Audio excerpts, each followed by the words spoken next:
Hello everyone, this is Joseph Profatti. Today I'm going to be putting together a how to play video for my game Countdown to Disaster. Countdown to Disaster is a solitaire, tile placement, and card manipulation abstract game. Let's go through and set up the game. First, take the game board and place it in front of you in the middle of the table. Next, take the 15 countdown timer cards, don't shuffle them, make sure they are in ascending order from 1 all the way up to 15. In the lower right corner, you will see a white diamond. Make sure that is in each lower right corner. Set that off to the side. Now take the 6 green extended countdown timer cards, and if you want a short extended game, take out 2 and place the other 4 in the game box. If you want a long extended game, take all 6. In this setup, we'll be using 2, the short extended game. Take the 2 green cards and shuffle them together with the bomb card, making sure you don't see the results, and give it a good shuffle. Take this deck of extended time cards and place it underneath the countdown cards, timer cards. Place this deck on top of the code analyzer, like this. Next, take the deck of game cards, shuffle them,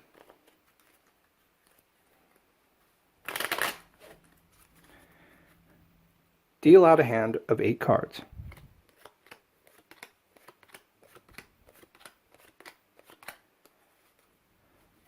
Place this off to the right side. Take the remaining cards, place them at the lower left corner of the board. Next, take all the wiring tiles, place them in a large bag, and mix them thoroughly.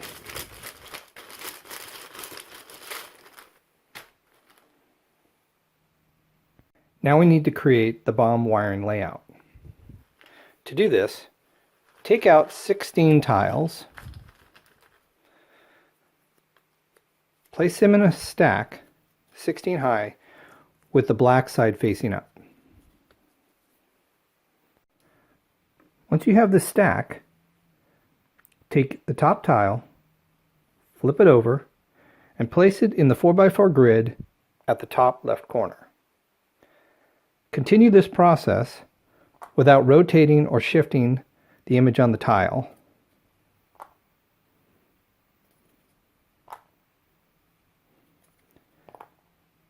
Until you fill the grid down to the lower right corner. When finished, you should have all 16 tiles laid out exactly like this. Finally, take 4 tiles randomly from the bag,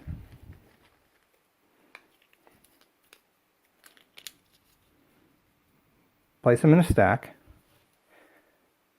draw the top tile from the stack, flip it over. Place that tile in tile number 1 space.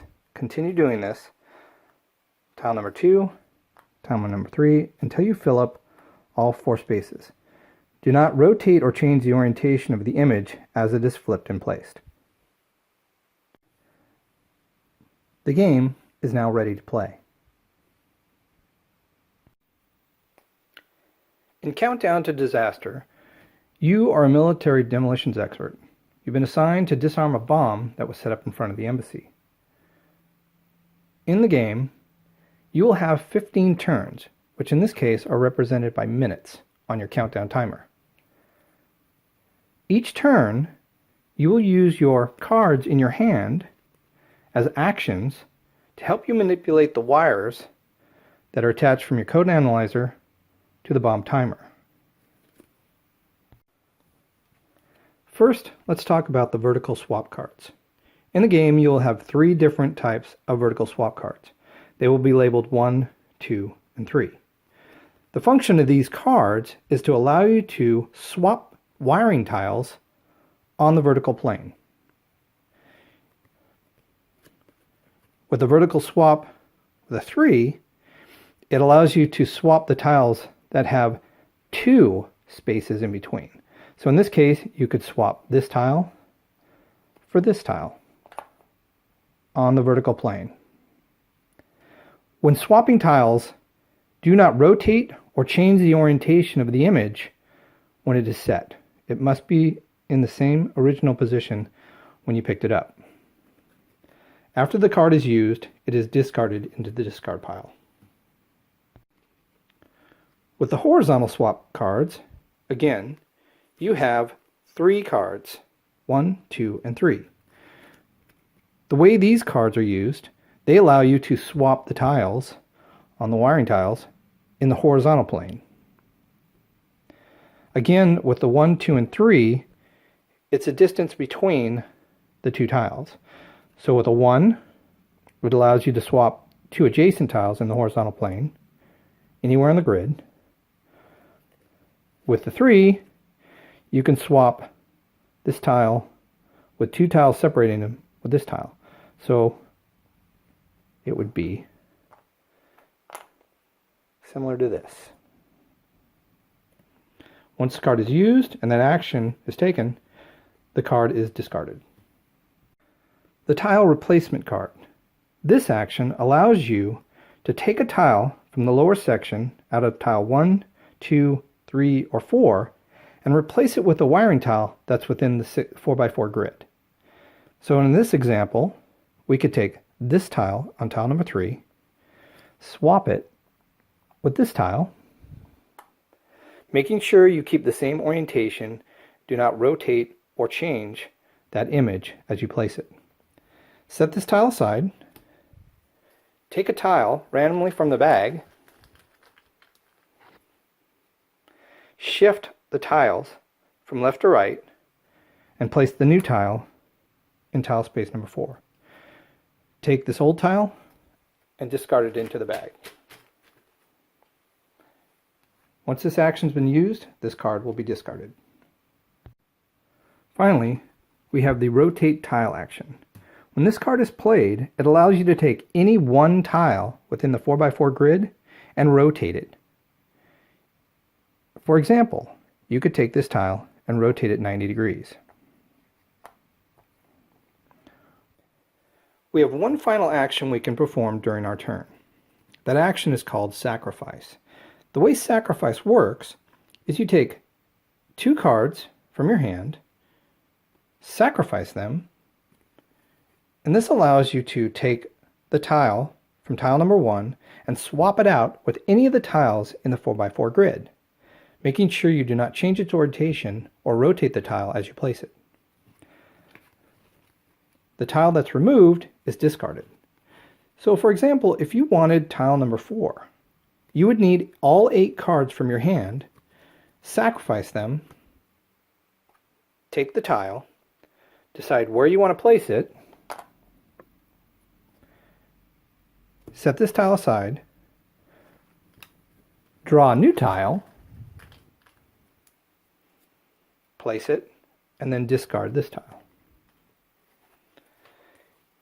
For every 2 cards you sacrifice, it allows you to take the tiles from the far left, continuing to the right. So, 2 cards that are sacrificed allows you to take tile number 1. 4 cards sacrificed allows you to take tile number 2. 6 cards sacrificed allows you to take tile number 3. And again, if you can sacrifice your whole hand, all 8 cards, you can take tile number 4.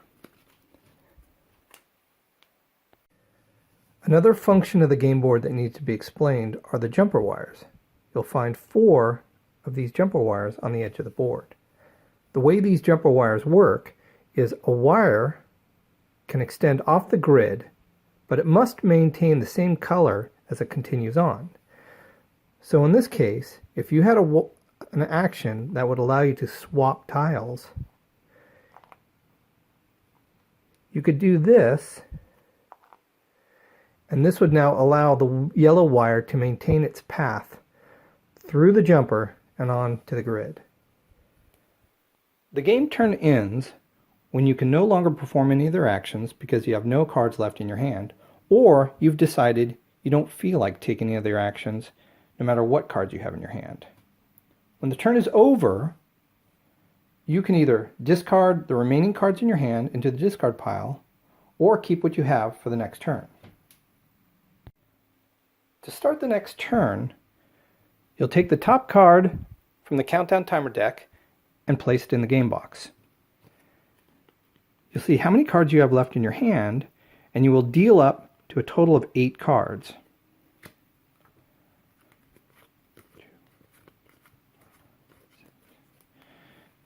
In this case, we had 2 in our hands, and we dealt ourselves 6 cards.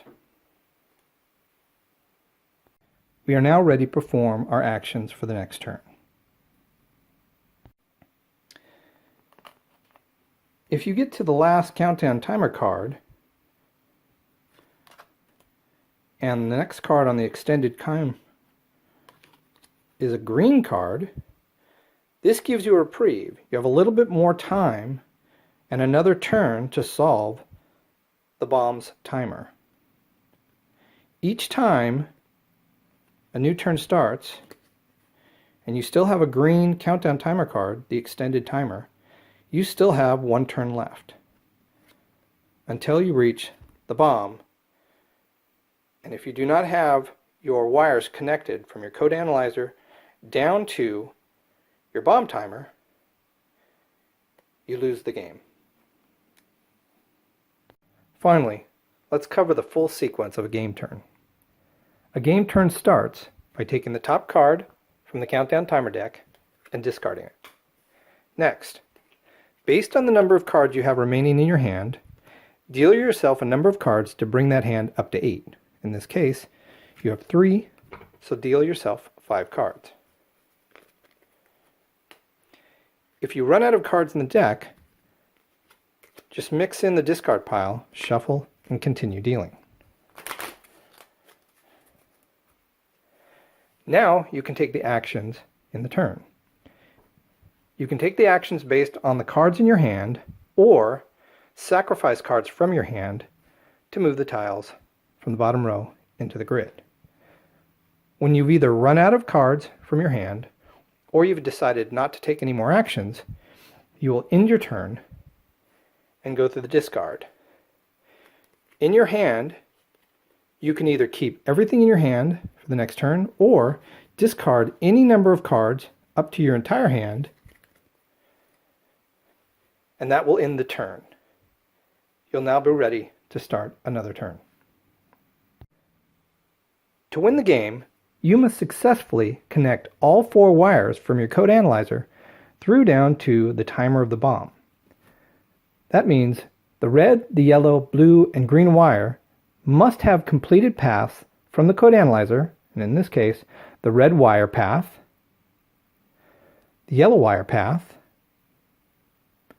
the blue wire path, and the green wire path. They all must be complete and down to the timer before the countdown timer runs out and the bomb card shows up. If you've done that, you've successfully disarmed the bomb and won the game. Thanks again for watching my how-to play video of Countdown to Disaster. If you have any questions or suggestions, please leave them in the comment section.